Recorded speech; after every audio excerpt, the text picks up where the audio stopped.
Hello, everyone. So today we have my coach on this podcast with me, Coach Hugo. He's based out of Netherlands, and he himself is one of the successful runners for his country, and he has represented his country as well. And now he's into coaching thing. He coaches athletes plus amateur runners as well. Right, and he's based out of Kenya right now. So I had a privilege to train with him, to train under him, and I've achieved like 111. And for new people, I'm not a professional athlete. I do this along with my work and my family life, and with that, I have achieved a 111 for a half marathon. So it is because of Coach Hugo, right? So thank you so much, sir, for being with me on this podcast. Thank you so much for that. So first question is, I would like to know about your running journey, right? How you started as a runner and now you are into coaching. So from running, from being an athlete, now as a coach, and plus you run this training camp in Kenya as well, where not just train the professional, but you train all runners at all level as well. So let's get started with your running journey. How it started. Uh, Thanks for having me, Ishan. It's great to be here. Yeah, if I try to, I shouldn't take too much time because my running journey has taken already 32 years from 1992. So it's quite some time. But yeah, I started as a 15-year-old runner just because I loved it and started going to road races and normally finishing top three until someone told me like, hey, you should join a club. You should actually take this a bit serious. So I did that and yeah, fully enjoyed the whole process, like so many of us, just trying to improve and get better every day. And that's what I did. Yeah, and I grew and ended up running 63 on a half marathon and 212 on a marathon. So yeah, I was pretty good, especially in those days without the special shoes. So Yeah. I was satisfied with that. At the same time, I studied human movement sciences. So yeah, when I went to university, I had a choice basically between I wanted actually to become a doctor, but when I went to university to check these things out, all the people who were telling me about studying medicine to be a doctor, they didn't look so happy and they looked like they were quite bored with everything. And then I went to the human movement sciences study, and those people, they were all sports people and they were so excited and happy and showing me all kind of fun stuff. So I decided to study that, and with no idea of what to become actually, but I just loved doing that. And yeah, but lucky at the end of my running career, the end of 2014. I got a job immediately as a coach based on, I think, my running performances as well as the degree in human movement science. Because obviously it helps when you know the biomechanics, the physiology, of the runners, if you understand how the human body works. So yeah, then I worked from end of 2014 until somewhere halfway 2020 in India Yeah. with the elite distance running program. Yeah. As you know, it was set up by Procam. I think many of your listeners will know Procam as the Yeah. main organizer Yeah. of the One Delhi of Half Marathon, the the Mumbai finest Marathon. races in India. Yeah. Mm. Right, right, right. So they set it up together with a Dutch management. Maybe you've heard of the NN running team, Yeah. where Kipchoge is also part of. Mm. So they are actually managed by a company called Global Sports Communication. Yeah. And yeah, I was working with them basically. So we worked together, set up that team, and yeah, it was really great work. I loved coaching because the fun thing we did there is we really recruited athletes ourselves at the grassroots level. So we were really looking at beginners. We took someone like Murli Gavid, who was, just started training for 6 months, and he would wake up in the morning, milk the cows at home, go for a run, come back, then work the whole day in construction, making roads and houses. And we saw him run, asked him to come to the Delhi Half Marathon, where he ran a 10K in about 33 minutes. Yeah. And yeah, I saw him run. I was like, I want to coach this guy. I want him to be part of the team. And then, yeah, 4 years later, he was a national champion, running 28 minutes at the Asian Championships. And there were others, Abhishek Pal, Seema, Yeah. Ankita. I don't know if you're familiar with Yeah. Indian athletics, but yeah, until a week ago, actually, I was still coaching Seema. Okay. Now, The national coach has taken over, but yeah, I love coaching the Indian athletes. In 2020, my job stopped because of Corona, because of but I Corona. continued coaching some of them, like Sima, from a distance. Yeah, and I was the slowest among that slot. Right. From Well, India. yeah, From yeah, India. yeah, yeah. You Okay. could, yeah. Well, of course, now it's a different situation. I also coach amateur level, amateur runners from all over the world. So actually, at the moment, I am coaching some half marathon runners from Bangalore, for example, and Mumbai, who are running 130, 140, 150 on a half marathon. Mm. So you're a lot faster than them. But yeah. And then I organize my Kenya camp, right? So Yeah. Kenya camp is like what you mentioned. That is basically a 2 week running camp in Kenya, where I Okay. live in E10, which is the home of champions, where so many top athletes come from. So it's like a 2 week camp where people come and stay and train with us, and we have seminars and we have like meetings with top athletes. We do cultural experiences, a lot of fun stuff. It's like a whole 2 week program where people learn everything about the Kenyan way of training, about generally how to become better athletes, and just have a lot of fun. And those are people from all different levels. I'm not really elite actually, but just below elite, and then all the way up to people who are just started running and maybe running 3 or 4 times a week. Got it. So when did you shift to this place, Kenya? So in which year? Um, yeah, it's a good one. I came when I finished my master's degree in movement sciences. So then my dream for many years was to go to Kenya and train with the Kenyans. So I did that. I stayed for 6 weeks, and yeah, it was fun. I learned a lot. And in those days, 24 years ago, there were very, very few foreigners coming to Kenya. So it was a different experience. That was still the time that you would go in a plane and land, 10 hours later. And yeah, your parents didn't know, your family, no one knew like if you were okay. There was no cell phones. There was no, yeah, we had email at that time, but it Okay. was not yet used by everyone. So yeah, it was a different experience to travel. Like now, it's like you can broadcast your whole Whole traveling, thing. all your Yeah. flight and all your experiences on Instagram and Facebook and everywhere. Yeah, but so I came to Kenya. From that moment, I came once a year. I met my wife there, Hilda Yeah. Kibet, She's a Kenyan, and right? she came to the Netherlands. Sorry, She's a Kenyan. Your wife is a she's a Kenyan. Kenyan. Yeah. Yes. Mm. Yes, my wife is a Kenyan. She also got Dutch citizenship because we lived together in the Netherlands for 6, 7 years, and she studied there. She's a physio, and Even she's yeah, an athlete, if I'm not wrong. She, yes, yeah. yes, yes. She became a European champion running for the Netherlands. Wow. Yeah, she won the New York half marathon and 10K. She was a very good athlete. Oh, When I met her, she wasn't that good yet. She was just a beginner and okay. just started running to try to get a scholarship to study. Okay. But after her studies, that was 2004, 2005, she started training harder and harder and became, yeah, world-class level. So she went to the Olympics 2008 and 2012. And yeah, basically, when she had a breakthrough as a runner, she got a good contract with a shoe company, Adidas. And Adidas. then I decided to give up my job and we both moved to Kenya. Nice. So which year it was? End of 2007. So I've been in Kenya now for exactly 17 years. 17 years. And now you like the Yes. place. Yeah, yeah, That's I like the great. place from the beginning, but I'm more used to it now. And but of course, from 2007 until let's say the end of 2014, for those 7 years, we were both professional runners. So we would travel around the world, right? So we would come to Kenya for 6 weeks of training, then maybe go to New York, run there, come to the Netherlands, train for 4 weeks, go to Kenya.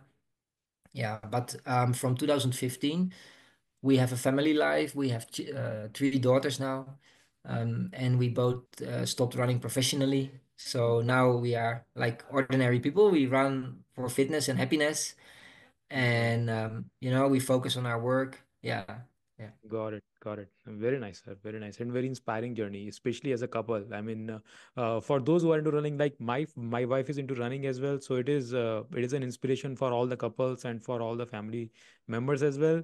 That all can take up this thing running, because the simplest thing that you can add to stay fit, all you need is your running shoes, and if you structure it in a right way, obviously you can make it a lifestyle. Yes, All right. yes, yes, Perfect. exactly.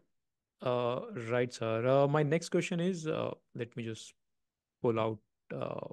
Yeah. So, what is the core philosophy when it comes to training athletes? So, what is your core philosophy, and how do you tailor this approach based on individual runners' strength and weaknesses? Can you tell a That's a bit good about this? question, Ishan. I think, okay, there's a couple of things that I can say about that. First of all, I wouldn't say like I am a high mileage coach or I'm focusing on the quality or something, because you always need a mix and it depends also a bit on the athlete. But there's a few things that normally come back in my training programs, and one is variation. I think as a runner, it's important to stimulate your body in different ways, right? So you wouldn't see me giving the same type of workout week after week to say like, okay, Tuesday we do a fartlek, Thursday is always a tempo run. No, it depends on the week. Sometimes I give hill work, sometimes longer intervals, sometimes shorter intervals, active recovery, passive recovery, progressive long runs with intervals inside. It just there's so much variation in all Yeah. the training aspects. In the different forms of training you can give, the different workouts. So I like to use that to create a really good base. Another thing that normally comes back is that although I'm not necessarily a high mileage coach, for most runners that I coach, they focus on 10K, half marathon, and full marathon. So we do try to build up a little bit the easy mileage, Mm, right? So if someone runs 40 to 50 kilometers per week and they have the time for it, we try to lift that up to 60 kilometers a week. Of course, monitoring if they recover well, if they still respond good to the training, if they don't get too tired. But we do, I really see when people increase their easy mileage up to a level that they can still handle it, they tend to get faster, mm, right? So even though you just run easy, so someone might do more easy running at 6 minutes per kilometer, but they're actually performing better in a half marathon at 5 minutes per kilometer. You know what I mm, mean? That's the interesting thing, because just simply adding mileage to your, just basically running more, even though it's easy, causes changes in your body. More yeah. mitochondria in your muscles, as you know also as a someone who is coaching himself, right? So there are more mitochondria in your muscle Bloodstream. fibers, Yep. yeah, which means that it's easier for your body to generate energy. There are more blood vessels. There are basically changes in your heart, right? More, it's your body's basically the whole system of um, let's say oxygen transport and Yeah. It creating becomes. energy. Yeah. It becomes sufficient. Yes, exactly. It gets more efficient. So that's one thing. Another aspect that comes back in my training is that I tend to make the training more and more specific the closer we come to an important race. So for Yeah. you, let's say now I would coach you in a half marathon. I would say, okay, 4 months, 5 months before that race, we do a whole variation of training sessions to get a very strong base. So there will be Mm, hill intervals, there will be long runs, there will be sessions at your anaerobic threshold, which is like the pace you can hold in a race for about an hour. There will be some faster stuff, some easier stuff. But then when we come closer to that half marathon, we tend to focus more and more on that half marathon pace mm. and a little bit faster and slower. So if you have marathon pace for 1 hour 11, It's remind me, that's about 325. 320, 325. 325 per kilometer. Yes, exactly. So we would do more and more workouts between 315 and 335 in that range, basically, with some longer and some shorter intervals to get more and more efficient at that, right? So I tend to work from non-specific to specific. Got it. Wow, sir, you explained it beautifully. I think, like for most, for all of, for all the people those who would be watching this now, you know exactly how to make a plan, and you know how it works whenever you are going for a certain goal for a half marathon or either a 10K. So that's how Coach Hugo makes plan. Great, sir. Thank you so much for Yeah. this. Yeah. Let's move on to the next. Next question is: in your experience, what are the qualities or habits that set elite runners apart from the rest? So let's talk a bit about elite, because you have been there. You have touched like 63 for a half marathon, which is like damn fast, and 212 for a marathon. So what is the difference between those elites and the rest of the runners? Yeah, it's a good question also. Of course, I've interacted with many elites both in Kenya and from across the world. Also, the Yeah. place where I live, E10, it's visited by elite runners from all over the world. You know, from people like Mo Farah, the former Olympic champion, and to top Ethiopians, obviously top Kenyans, top Europeans, the top Indians, Japanese. They all come there. So yeah, you get a chance to interact with people, and I think a few things are special. I can say about the elites. One is the focus they have on their recovery. Like for elites, they really um, their whole day is about recovery from the About training, recovery. right? So they never just do something. They're always aware, like, okay, I had a session, I am going to have another session this afternoon. When am I going to eat? When am I going to sleep? When am I going to drink? Yeah, so the best elites are constantly aware of that, and once they do the workouts, they're really focused on that workout. Once they're done with the workouts, they tend to switch off, not think too much about the workout anymore, but just focus on how to recover and get ready for the next session. Mm. So that's one thing. Another thing with elites is, of course, or not of course, but they tend to be very what's the English word to use? Um, they kind of take the emotion out of the training. And what I mean with that is like they don't just run by feeling or what they enjoy or what they stick to their plan. So Yeah. if today is a hard workout and maybe it doesn't go that well, I get a bit annoyed that, oh, I didn't run that well. What you see amateur runners do, not all of them, but some of them definitely, Yeah. the next morning is an easy run to recover. They push it very hard They push it because they very hard. feel Yeah. upset. Like, oh, Yeah. Got yesterday it it. didn't go well. Today Mm. I get my revenge. You Yeah. don't see elite runners doing that because they know like it didn't go well because probably I was tired. So I Mm. need to recover. So the Yeah. next day is an easy run. They keep it easy. They have Mm. a very strong sense of what we call intensity discipline. So with elite runners, they stick to what they know they have to do. So Yeah. if today is Exactly. a hard workout, tomorrow is recovery, they keep it So recovery. And yeah, here in India, like I tell my the runners that I train, I tell them just fulfill the purpose of that particular workout. If it is a hard workout, just go hard. If it's a easy day, please do easy. Don't push on yes, easy days. Mm. exactly. That's it, and that's what you see with certain section of the amateurs is that they do the easy runs. They tend to push a bit too hard, Mm. and then they don't have as much energy for the real workouts, which then are always at like 70% effort rather than 80 to 90% effort, what Mm. they should be, right? Because the easy runs are not at a 10 to 20% effort, but they are always at like a 40 to 40 to 50% effort. 50%. Yeah. Yeah, yeah, yeah. So then there is not enough, yeah, how do you say, modulation between the workouts. It's not like easy recovery and a really hard workout. I mean, it's okay to have moderate sessions sometimes that, Yeah. I give that also to my athletes. For example, someone I coach now in Bangalore, I gave her like Tuesday was a hard workout. Yesterday was a recovery day. And then today, Thursday, it's like a 75 to 80 minutes easy to moderate session, right? So in zone two, which is basically a bit slower than marathon pace. And then tomorrow is again a recovery day. And then Saturday is another hard workout. Mm. But pretty hard. Hard meaning, I think, because she's getting ready for the Mumbai Marathon. So Okay. it's it's either a 30-kilometer progressive long run or it's a 4 times 5K at marathon speed. So Got it. yeah, we do those things with marathon runners. You, Yeah. if you want to run 42 kilometers at a certain speed, let's say 5 minutes per kilometer, which leads to about 3.5 hours on the marathon. Yeah. Yeah, roughly. Then you have to run that speed in training as well, and not just for 8 times 1K, but for Yeah. maybe 5 times 5K or Yeah. 20K Absolutely. non-stop. Yeah, Absolutely. yeah. So we do that kind of Yeah. stuff. And then to get ready for such sessions, you have to make sure you take it easy enough the day before, Mm. sometimes 2 days before. Yeah. Yeah, True. and True. after. Yeah.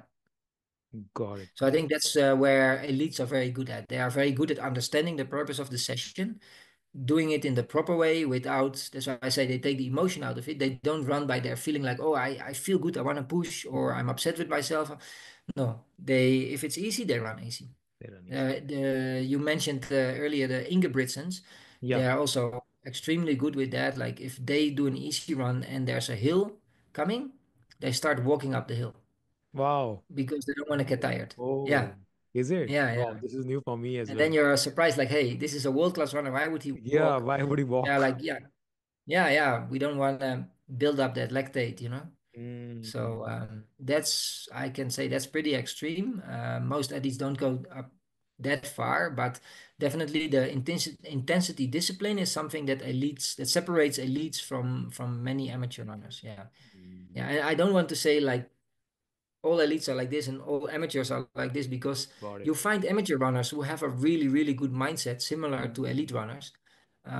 They just don't have that same talent, they don't have that VO2 max and that, Mm. speed and all that, but they have a very good mentality. But you see a lot more variation among the amateurs that you don't see so much under the elites, right? So with the elites, it's more like they're all almost all like that.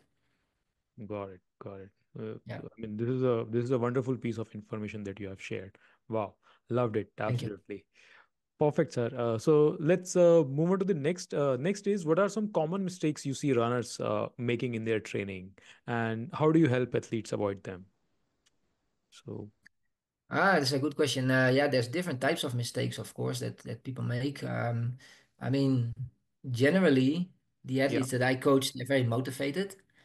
Otherwise, they wouldn't ask me to coach them. So they are more absolutely. likely to make a mistake of training too hard, too quickly, Mm, or not taking enough rest after a marathon.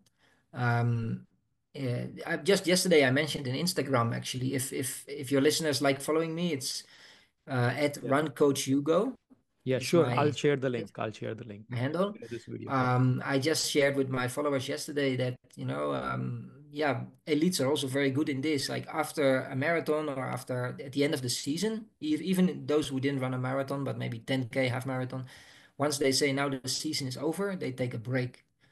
They do like a week no running at all, even though they're used to run 10, 12 times a week. They completely stop running for a week or even 2 weeks, and then they start again very slowly. They will lose fitness, of course, but the fitness will come back. That's not a problem, right? And this is a mistake some amateur runners make. They never want to lose fitness. So when they have Got it. like they've done a half marathon and it's maybe end of the season, it's time to take a break. Break. They rest for 2 days and they're like, oh, I can go again because they're Mm, afraid to lose that fitness. mm, But if you do that, you will never be really good. You will never be at your best level because you never allow your body also to recover properly. And not only your body, more importantly, is even the mind. Because as you know, training hard, being disciplined requires a lot of mental energy, yeah. Yeah. right? It's a It's toll not on your just the hard mental. sessions. Yeah. It is toll on your mental health as well. I mean, you have to take care of that Yes. part as well. Yep. Exactly, exactly. So there are the sessions themselves that are mentally hard, but also this whole life where you say, okay, I wake up early at 4:30 in the morning because I want to go for a run. Oh, I would love to I don't know visit some friends, but I don't do it because I have a half marathon this weekend. So and I want to do my training or I want to rest. Mm, Um, I love to go to a restaurant, but I have to make sure I eat healthy. So it requires a lot of mental energy and yep. focus. And sometimes you have to let that go, like once a year at least, I would say. For 2 or 3 weeks, you let that go, you recover, you do anything you like, you drink a beer if you want, you eat some junk food. Mm, So that after those few weeks, you have like you have seen that other part of life, and now you're ready to go back in the tunnel and focus as a runner, right?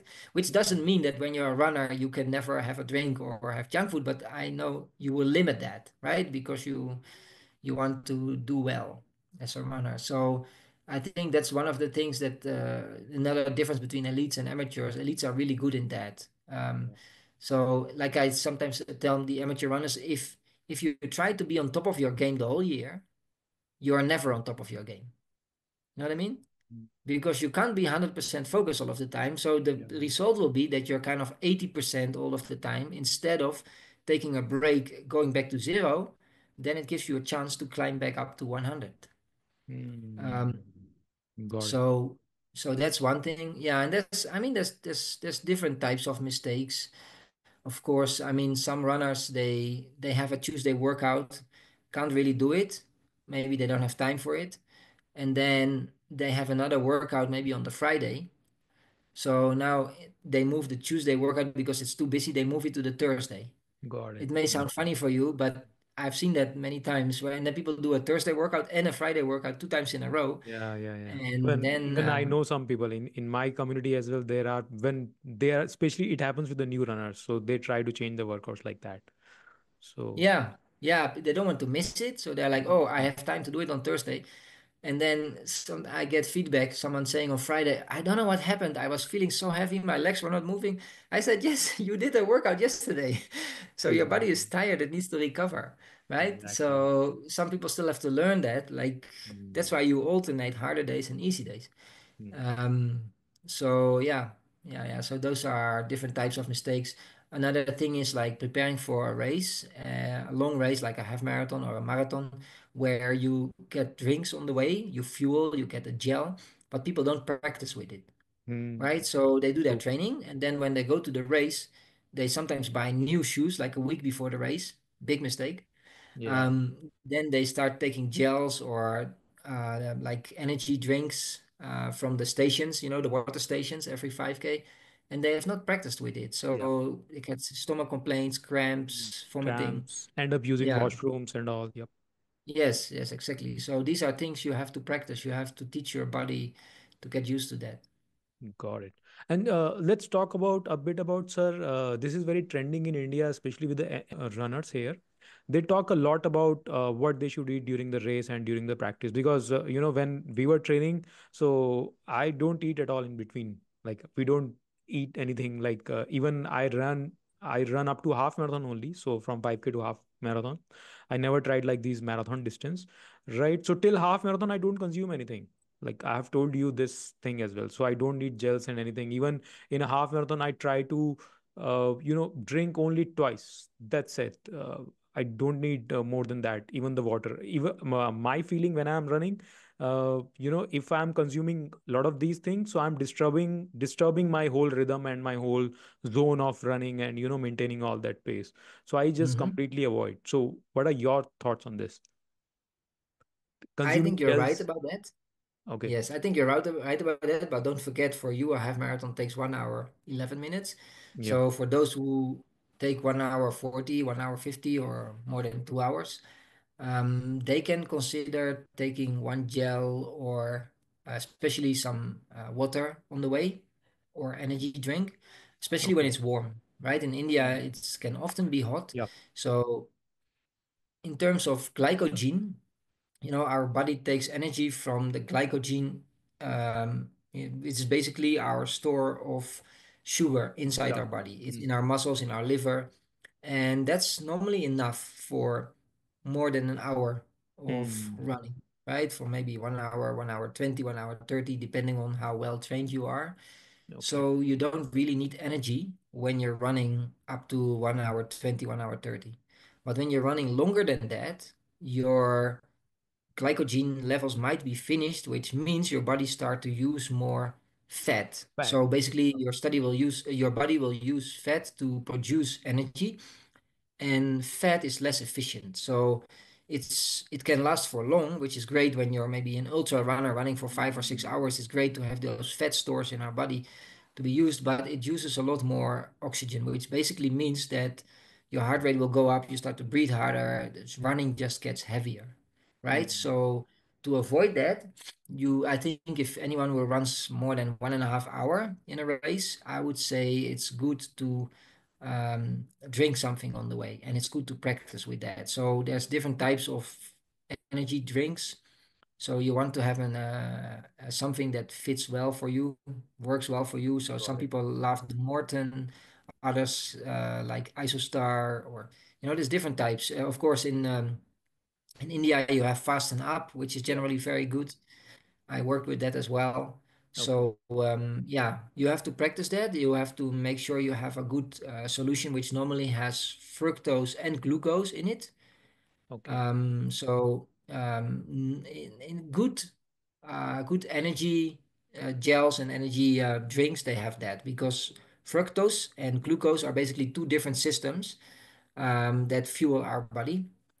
So yeah, you want to have that. You don't want to have proteins in it because that can cause stomach complaints. Yeah. The proteins are more for like after the After. race. Yeah. It's a Yes, recovery not so thing much basically. during the Yeah. race. Mm. Yes, yes, exactly. Too hard on So stomach yeah. during the race, right? Yes, yes, yes. And then in training, it really depends a bit on the person. I normally use nothing for most of the year, but then in the Netherlands, it's quite cold, you know? Okay. When I started coming to Kenya and training in Kenya, if I would do intervals on the track and it was like 25 degrees Celsius or hotter, I Okay. always had a bottle standing there. Mm. So every recovery, I would take a sip or yeah, a few times during training to make sure I stay hydrated. Yeah, so not so much for the Okay. energy, but just to Yeah, hydration. for Yeah, the for yeah for the hydration purpose. dehydration Yeah, exactly. because you're So sweating a lot. Even I use this water, only water, like right in my training and in my races as well. Because obviously I'm sweating, so I try to, yes, replenish it or rehydrate my body again. Right. exactly, exactly. And then you can take just water, or you can take water with a solution of sodium and potassium, which of course is in your sweat as well, Okay. right? So that you balance basically those, yeah, you call it electrolytes, right? Right. So yeah, yeah. One more thing, sir, I would like to ask. This is like important question. Like, let's say somebody is running 3 hours for a half marathon, and running more than for a longer period of time. He or she is on her legs, basically, right? So there's the one way of looking at it. This whole running thing or running a half marathon, and there are some runners. Who still need to cut down few kilos, like there is an idle weight, right? So as a coach, we Mhm. can talk about that. So there is an idle weight which where you have to be in order to increase before increasing the distance, because I have seen like so many runners, they are right now they are struggling with their basic level of fitness, and they are enrolling themselves into a half marathon and into a marathon because it's what I feel is a more load on their muscles and all. Oh yes.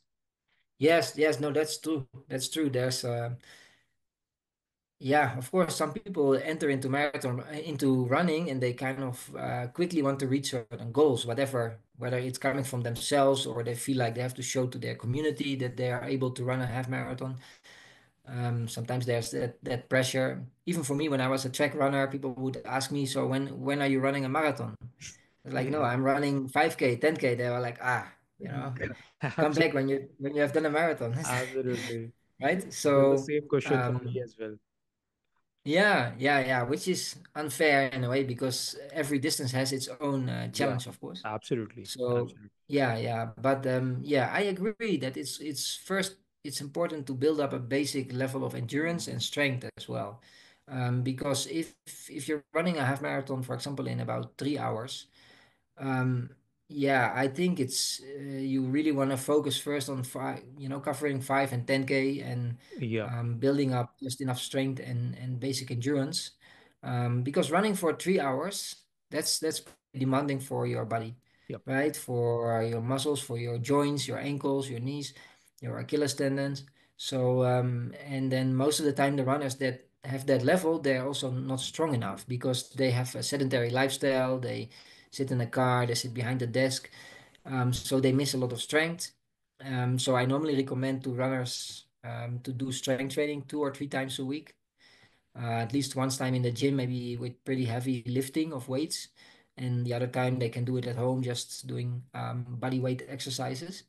But yeah, that's for most of us, that's important because many people have that sedentary lifestyle, and if they don't do that, they can quickly get injured, right? So it's a way of making your body more robust, basically, so you can handle the training. Yeah, so these things are the basics. Some strength training, some easy running, building that up first. Of course, I if someone comes to me and says I've run a 10K in 75 minutes, I want to go for a half marathon now. I will not say like, okay, it's not allowed, it's not good, we don't do that. But I will take some time to build that person up and still try to, get the 10K a little bit faster. And yeah, just make sure they don't run a risk by going for such a long distance Exactly. because no one likes to get injured for a long time. Perfect, perfect. I mean, it is a beautiful piece of advice, and runners should learn. Like, it is not about the speed, it is about building your muscles. It is not bad. You can run a half marathon, you can run a marathon, but first attain a level of fitness. Then you can play this mileage game and then you can increase the distance, right? Yeah, yeah, yeah, exactly. Perfect.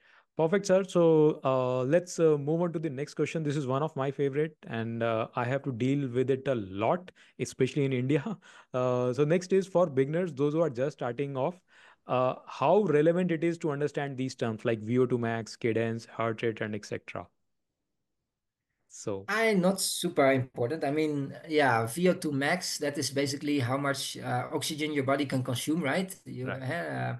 So Because people, we never discuss this in my training. I never used to report you back with these. This is my VO2 max, this is my cadence, this is my heart rate for the day. no, All it's right. it's quite irrelevant. A lot of those things actually. People hear about it. Oh, VO2 max. I have to improve my VO2 max. The thing is that a few things. Like first of all, VO2 max basically says something about your fitness level, but also about your talent. So you can't Okay. improve it so much. So, like the world class athletes, they have a VO2 max or maximum oxygen consumption of around 75 to 70 to 80, 80. Yeah. which is milliliters of oxygen per kg body weight, Okay. right? So when I was testing, for example, some of the athletes from the elite distance running program that we had in Bhopal, Okay. yeah, the best men were around 70, 73, 72 there. Oh, And the best ladies were at 64, 65, if I remember it well. If you're tested and you have like 35 or 40, you're okay. probably not going to get there to 70, 75, even with Mm. all the training in the world, because you can Oh, only improve that VO2 max in a limited way, right? oh. So that doesn't mean that you cannot improve. You can definitely improve, but you can improve other things easier than your VO2 max. Mm. Got it. And secondly, it's not that simple that you should say like, oh, we have to do this type of training to improve the VO2 max. When you start running, Okay. simply doing easy running will improve your VO2 max a Mm. bit, right? True. So for elite runners, it is a bit important in a way that if, for example, they do lots of easy running and marathon speed, then their VO2 max will go down a bit because they haven't focused enough on running faster. So, for example, when I was a marathon runner, basically your VO2 max speed is the speed you can hold in a race of about 8 to 9 minutes.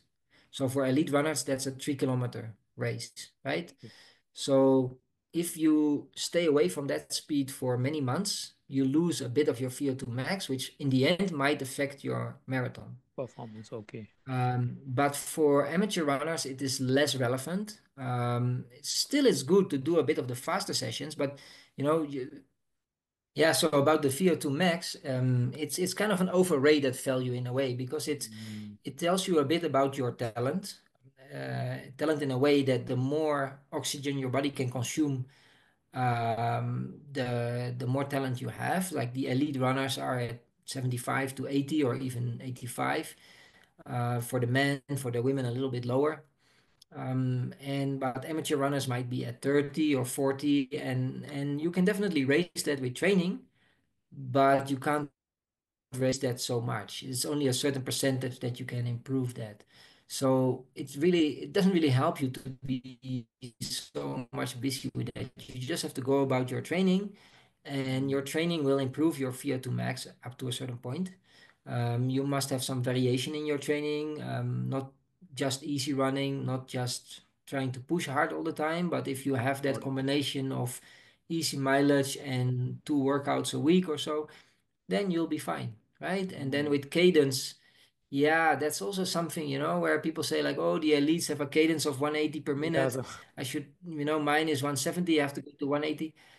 Y- I mean, elites have a cadence of 180 because they're all running roughly the same speed, right? So if I was running a race at 3 minutes per kilometer, which is 63 and a half marathon, mm, um, I would have another cadence and another stride length than when I'm running an easy run at 5 minutes per kilometer, right? right. So yeah, I would expect an amateur runner to have a different cadence and stride length as well, which doesn't mean it's completely useless, but what you should never try to do is just um, try to adjust your cadence in a training or in a race, because generally, if you try to adjust it consciously, you will start to run less efficiently.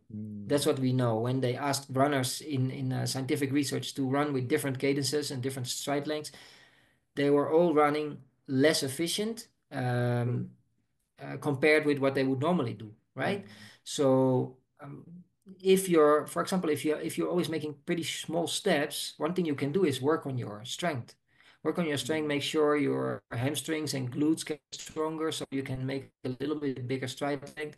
Do some strides, which are basically short intervals of 10 to 30 seconds where you increase your speed. That can help you to have bigger strides. But if you're true. going to run a half marathon and just try to make bigger strides, you're just making it hard for yourself. True, sir.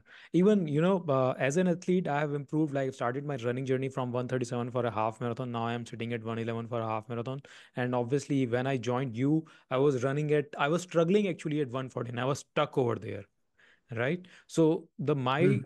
so when I joined you, it was like 114, and now at 111. So the my thing is, as an athlete, I only focused on fulfilling these workouts. For example, when you asked me to run like 200-meter in like 32 seconds, or maybe 30 seconds, so my strides open up on its own. So I was not Yes. focusing on my cadence and all, because I have to time each rep under a certain time. So I have to run in a certain way. Only then it is possible, and it happens like Yes. automatically, right? So while I'm doing my workout, I am focusing on trying to relax, just finish this damn thing, right? Whatever it is, Yeah. like if it's a speed Yeah. workout, I don't like these speed works and all. I like these long runs, and Uh-huh. plus these tempo runs holding a certain pace. So these are my Right. favorites. So I just Right. focus Right. on fulfilling that particular workout under a certain time, and things fall in place. Other things like how I'm breathing, I'm not focusing on that. I just try to stay calm. And how I'm running, I just focus on my rhythm. My arms are moving perfectly. I'm not focusing too much on that, how many times I am moving. It's a one more work if I'm thinking like that. So it's a added on work on my mind. Now I have to calculate this as well. So I never do that. Even when I am running on the track, so I am very uh, not famously, I mean, I am famous in a wrong way, that I don't count my laps. So Mm. one day Okay. in one of my workout, I made people run 26 laps, and we had to do like 25 laps, which is a 10K Yeah. on Yeah. the 10 track. kilometers. Yeah. So I made them Yeah. do Yeah. 26 laps. So, Right. but yeah, Right. I mean, in terms of pace, I can maintain that if we are doing like 330 pace run on a 330 pace, so I can maintain those 124 minutes per lap. So Mm-hmm. I'm good in that, but I'm Right. pretty bad in Right. counting Yeah. I the remember that. laps. Yeah. Right. So I give that Yeah. Yeah. thing to someone No, else. Hey, you count the that laps? is the Yeah, yeah, you do. Of course, you want to keep track of how far you still have to go, but it's true that some people focus too much on those things like the cadence or how should my body look like when I'm running, and generally that doesn't work very well. You want to focus just on the training you are doing, and of course, if a coach tells you like, okay, your right arm is swinging in a funny way. Um, sometimes it helps during easy runs to think a little bit about it, but you don't want to be too much aware of your body. Generally, everything that comes automatically is better and more efficient. And you may want to, a lot of people actually have some, you can say, flaws in their running form because of a lack of strength. Yeah, So that exactly. is another reason Exactly. why you tell them people to do strength training. It's Hmm. not just to get more robust, but also to have a better running form. You Yeah, know, a lot even of if you people have, who kind of sit down almost like you're sitting on a chair. yeah, Yeah, that's true. just a lack of strength in the hamstrings and the Hmm. glutes. Yeah, Yeah, even you made me do few sessions because at that point of time you asked me, I mean, you advised me that your arms are not moving very efficiently. There's a scope of improvement over there. I remember okay, that. right. Yeah, yeah. Got it. Got it. So perfect, perfect. So let's move on to the next thing. This is, I think, amateur runners and those who are starting their journey. So better focus on your training and doing all these workouts. Better to have all these workouts, whatever we have discussed so far, and have a coach. Which this will help instead of just learning these definitions of VO2 max, cadence, and heart rate. Right. Right. So perfect. Moving on to next, sir. This is one of my, even I would like to know this answer, that what makes Kenya such a unique place for running and training, and how does environment there benefit runners, because now it's a hub for all the runners and you have like world Mhm. class runners over there. So Yeah, what yeah, is yeah. Of course, the main thing that makes Kenya unique for runners is the Kenyans, right? The Kenyan top Mm, athletes. That's the first thing. But apart from that, also it's a the high altitude areas in Kenya where all the athletes train are pretty unique in a way that there's like a high altitude level. It's not like you're running in the mountains because okay, it's like a plateau, right? It's a okay. plateau at around 2,400 meters. So there are some hills there, but it's not like you're constantly running through the mountains because, like I said, it's a plateau. So everything is at that level. Even when you're Mm, traveling around here, you don't see any mountains around. It's like it's flat, okay. right? Of course, some small hills are there, but roughly, basically, it's flat. So we're constantly at this high altitude, which is helpful. The temperature, the weather is pretty perfect for training almost year Mm, round. It's um, between 18 and 25 degrees mm. Celsius. So not too So cold and that's not pretty. too hot. Exactly, exactly. And then there's lots of dirt roads, which are like those, roads of with sand and stones, and Mm, that are very good for runners to run on. There are also more and more tarmac roads coming because Kenya is yeah, developing, of course, just like developing. India. So we get more tarmac roads, which is also okay because there Okay. are some of those pretty quiet and wide tarmac roads where people can do their marathon training. Mm, But there's also lots of those dirt roads which really strengthen your muscles and your tendons. mm, So yeah, it is the combination of those things, the altitude, the weather, the roads. You can go out for 40 kilometer and make beautiful loops through the hills and come to a tarmac road and go back to a dirt road and have a flat part, have a hilly part. Yeah, and got it. then of course all the athletes coming here. So Mm. it's that combination. Yeah. Got it. Got it. Got it. So, first, I mean, the first reason is because of the athletes, because of the world class Kenyans over there, right? Yeah, I would think so because if you would have this area here, but you take away all the athletes, you take away the magic, right? Mm, So true. what is so beautiful here that if you go out at 6:30 or so in the morning, you run around, you see hundreds of athletes going about their Mm. training, Yeah, it's right? always about environment. I mean, yeah, Yeah, yeah. I So can they're all relate. coming there to train. It's a perfect place to train. I mean, I haven't found something similar in India, to be honest. Our Mm. team used to go to Uti, but there was a lot of tarmac roads there, and you would often run either uphill or downhill, which was a bit of a disadvantage. There are other areas around the world that are also very good, but Mm. definitely Kenya, Iten, Eldoret, Kaptagat, those areas in Kenya, they are definitely among the best training places in the world. And then in combination with hundreds, if not thousands of athletes training there, that Mm. is that is what makes it unique, of course.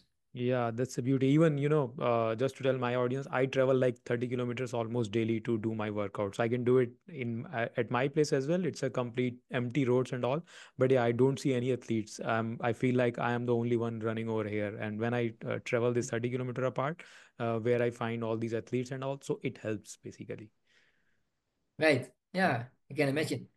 So I Mm, can imagine for you, you want to travel, even though it's quite an effort to do that every day.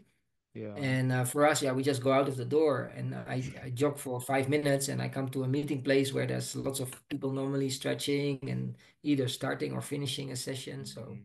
yeah. Got it. Got it. So it's the And the nice environment. thing with the run, sorry, So you are saying it's the environment that makes it's this the thing. environment really that helps. And I think many runners, and this definitely counts for Kenyans, they are very approachable. You know, like it Mm. doesn't matter to them if they are running a 60 minutes and a half marathon and you're running 2 hours. Yeah, that doesn't They matter. Like talk they to talk with him. you. They Okay. and yeah, yeah, yeah. And when they go for an easy run, they would be like, "Oh, come and join me," even though you might be going all out while they're jogging Got slowly. it. But yeah, they're very approachable, very social, and they people Mm. mix, you know. Yeah, even I have seen like in your camp, Elite Kipchoge, I've seen many world champions in your camp as well, which you are running in Kenya. Yeah, well, Kipchoge came to visit us. He didn't stay there. He stays in his own camp. But yeah, we did have Sifan Hassan, who is like a many-time Mm. Olympic champion, of course. Yeah, yeah.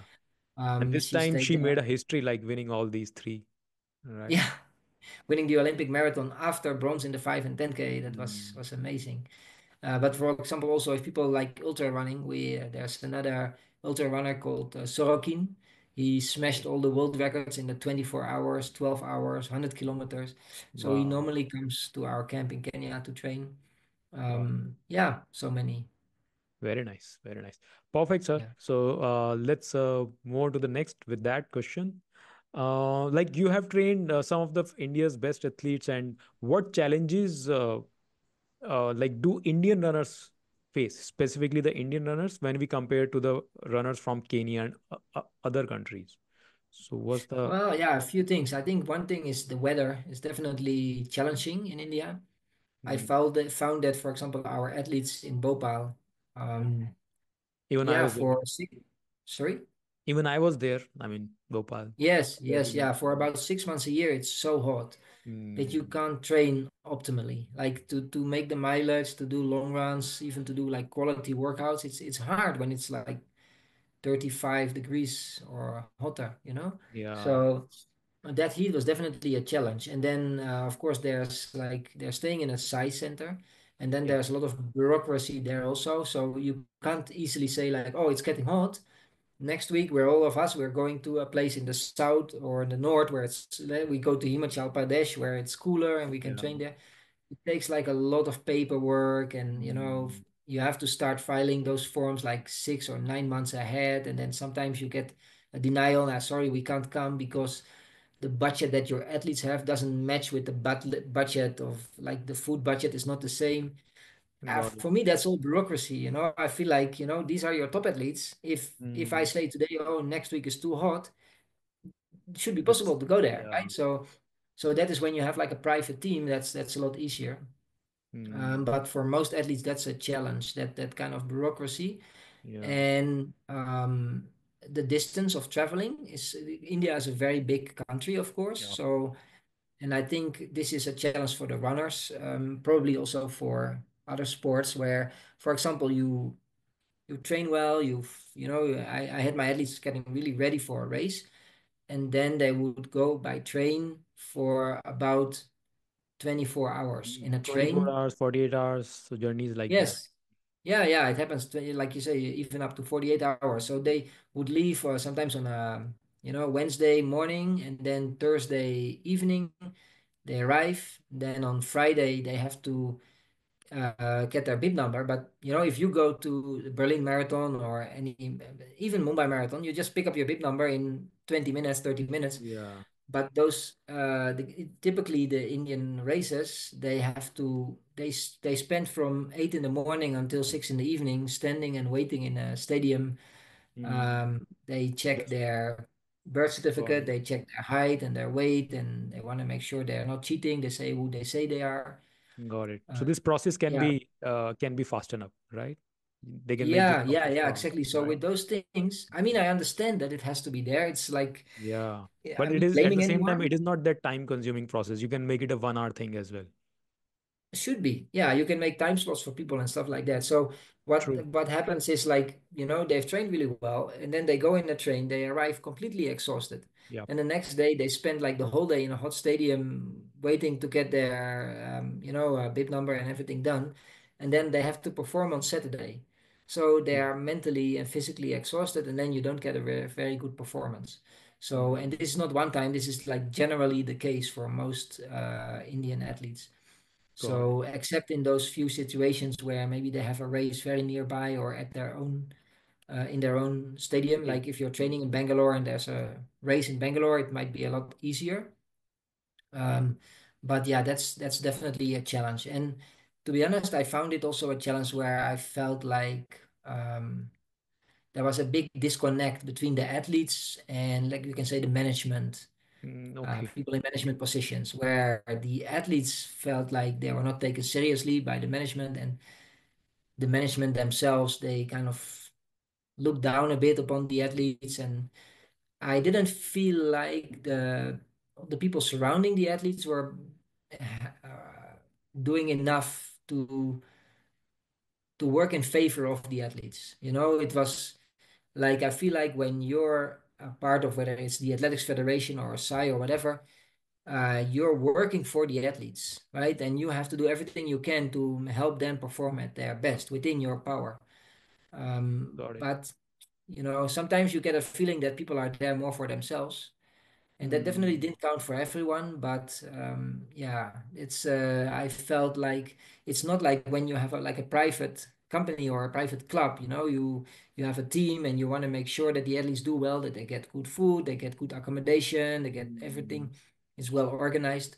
So when you're using like a government system, it's often not very efficient, and a lot of people are there just spending their time trying to get their salaries until they have like their pension. You know what I mean? got it. So I found that definitely challenging, where I felt like there wasn't enough will from the people in charge to actually do best for the athletes. Got it. And Got it. probably Got that's it. not unique for India. Not probably, definitely it's not unique for India, but that's definitely one of the issues next to the distances and the weather. So yeah, so that's where I felt like, if the athletes were coming to Kenya, so Okay. our team would sometimes come and then train for 6 months or 8 months here and then go back and race. That was really helpful for them. Even I have seen like Abhishek Pal coming to Kenya. Even Gavit Murli, I have seen his videos in Yeah, yeah, Kenya yeah. with Of training course, with you, they right? spent a lot of time in Kenya. Yeah, Even you called me, because of work, I didn't, I was not able to yeah, make yeah, it as of yeah, now. But yeah. yeah, I'm planning to visit Kenya very soon, right? Okay, nice.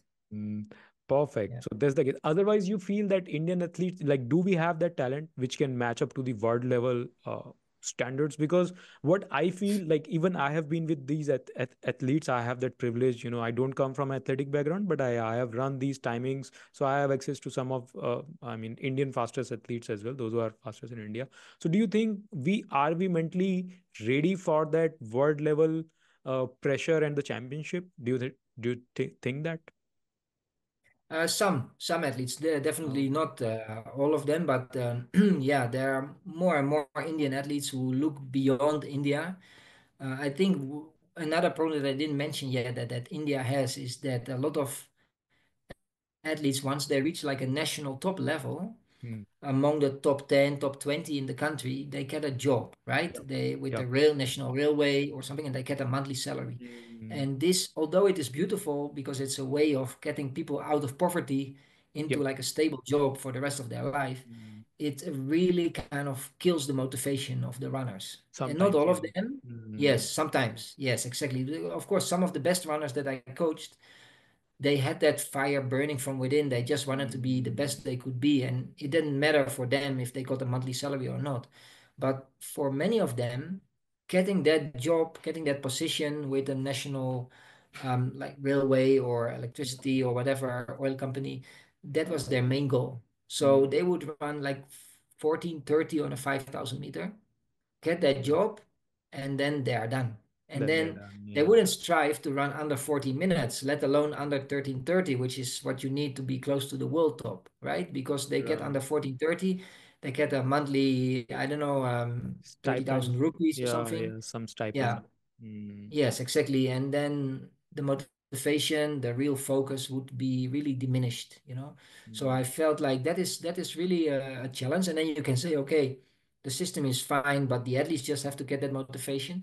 But I'm pretty sure, like in Kenya, if we would have this system, we would have a lot less quality Kenyans, because if every Kenyan that runs, let's say, under 14 minutes on a 5,000 meter would get a salary, Hmm. many of them would run 13:50, 13:55, and they would be like, oh, that's enough. Why That's would I try to run hmm. 12:50 or 13:10 and I got my salary, right? And Got it. it's not like your salary goes up when you run faster. No, it's Yeah, the salary is the it's the salary for the same. rest of your life, basically. Yeah. So I think that is definitely something that is a bit a challenge in the system. But there is a lot of running talent Mm. in India. Okay. There is a lot of running talent. Which can represent Um, India at in World Championship. So we are talking about that right now, right? yes, So you yes, the believe kind that? of talent like Avinash Sable, right? Some, Your yeah. steeplechaser. Hmm. He's a great example, and I think I'm pretty sure in the next Olympics, right, 4 years from now, what is it, 2028, 28, yeah. Los Los Angeles. Angeles? Yep. Yes. So I'm pretty sure you should be able to get two, three men and one or two ladies in the 5,000 and the 10,000, Hmm. um, and maybe also in the marathon. Hmm. Yeah, I'm pretty sure that must be possible with good coaching and keeping the athletes focused. Then the talent is there for Oh, sure. nice. Yeah, Good to know that. Good to yeah, know that. yeah. I Great, don't sir. say comparable talent with East Africa, right? But there's no reason why Indians shouldn't be able to do what the Japanese are doing, for Because yeah, example. I have seen some super successful. I mean, Japanese are doing really good, even in these marathon as well. One Japanese athletes I have seen. I'm forgetting his name, but yeah, he ran really good. In Japan, they may not have like the super talent as in Kenya, which I also don't expect in India. People running 58 minutes on a half marathon, but Mm. they probably have like 30 runners between 60 minutes and Yeah, 63 minutes on a half marathon, right? absolutely, And maybe absolutely. one or two just going under 60. And I think for India, it it's a big step to become like Japan, but they can definitely move in that direction for sure. Mm. Yeah, true, true. Because I think right now we have only three to four runners, those who can do sub 64, sub 63 for a half marathon, not more Hmm. than that, as far Three as to I four, remember. yes. Yeah, right. So we need to increase that number, right? That's what you're saying. Yes, yes, yes, yes, exactly, exactly. And you also don't forget also like it's um how do you say?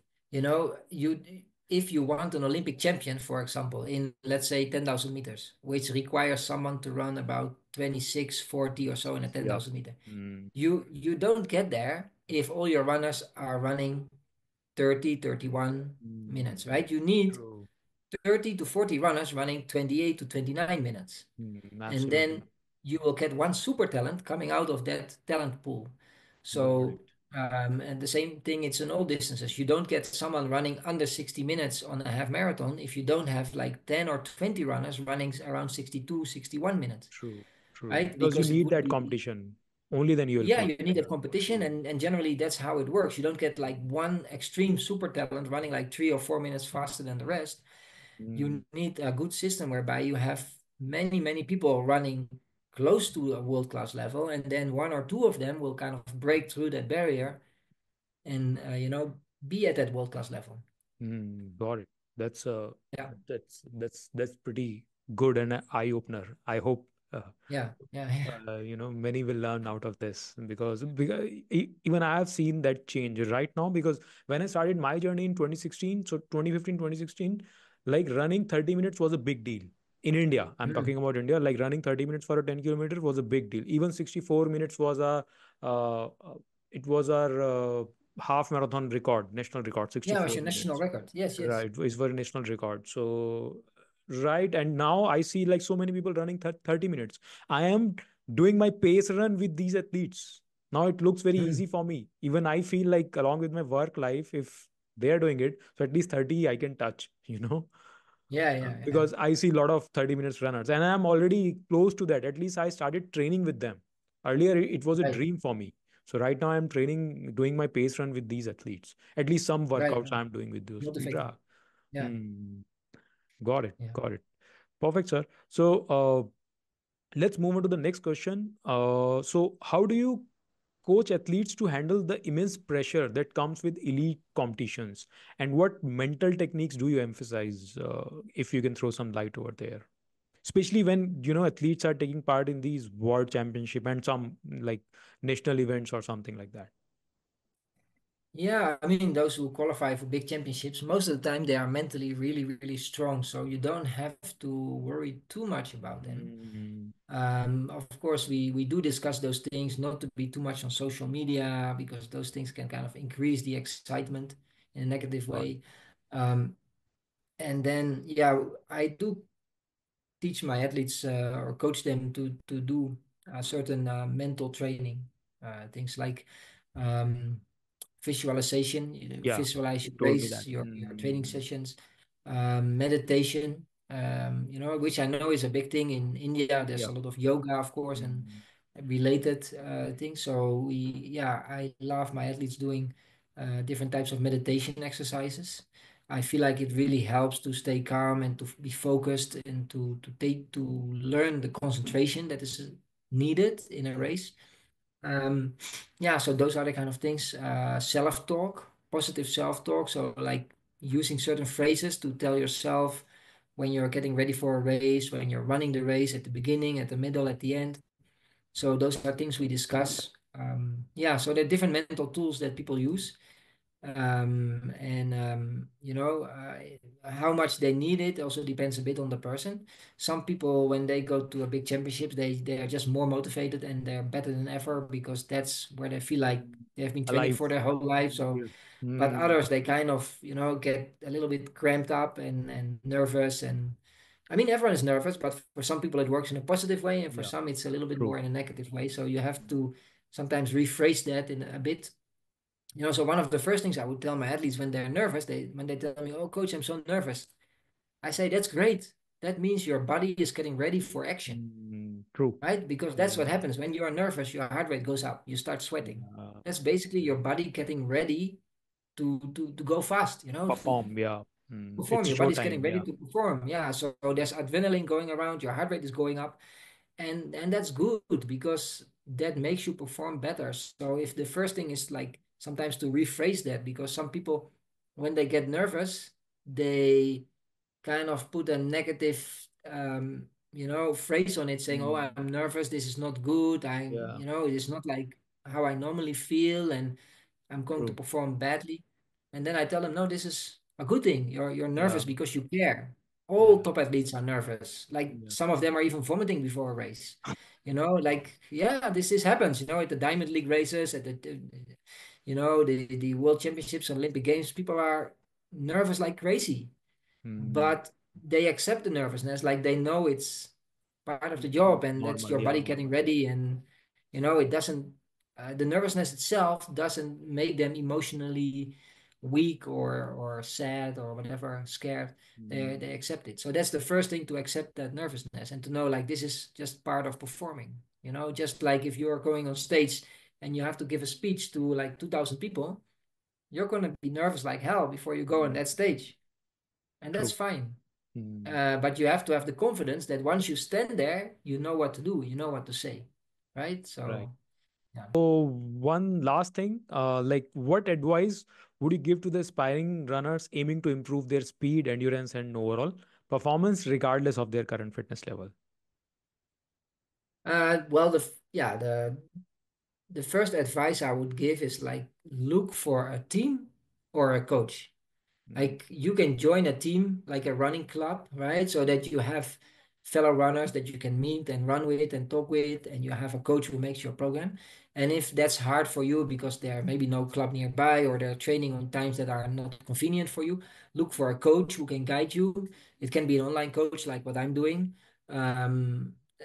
But someone who gives you advice and that you can give feedback to that person, say like, okay, I've done this, is this okay?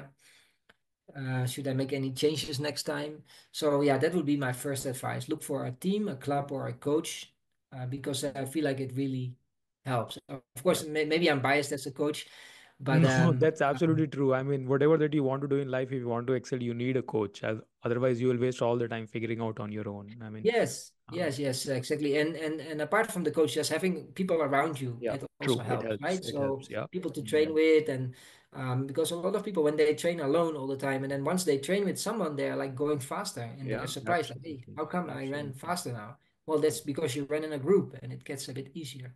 Yeah. So, which doesn't mean you have to do all your sessions with others, but if you can, it's good to combine some things with others. Yeah. True. Um, and for the rest, another advice would be, you know, first of all, try to enjoy what you're doing. Mhm. Um, it should not be something that gets boring to you and you know, where you feel like I have to go out of the door to do it. Some kind of You punishment. know, yeah, like a punishment. Exactly. Try to enjoy it by doing different types of sessions and you know, try to be creative. Or like I said, if you have a coach, you know, choose a coach who is creative with your training so that it's more fun and it's enjoyable. Yeah. Got it.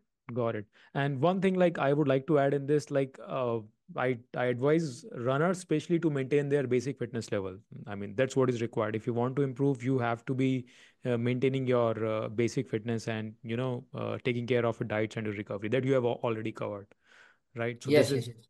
this is again the important thing. Perfect, sir. So thank you so Yes. much for your Yes, time, yes, yes. and I hope this is like tons of learnings. You get a this is no less than a crash course that you will get on running by Coach Hugo. So right, and I'll be providing the links of his training camp in Kenya. If you want to go visit, you can just do that. Plus, apart from that, you can follow him on Instagram as well for tons of tips that he keeps on sharing. Right. So thank you so much for this, sir. Thanks for having me, Ishan. That's fun.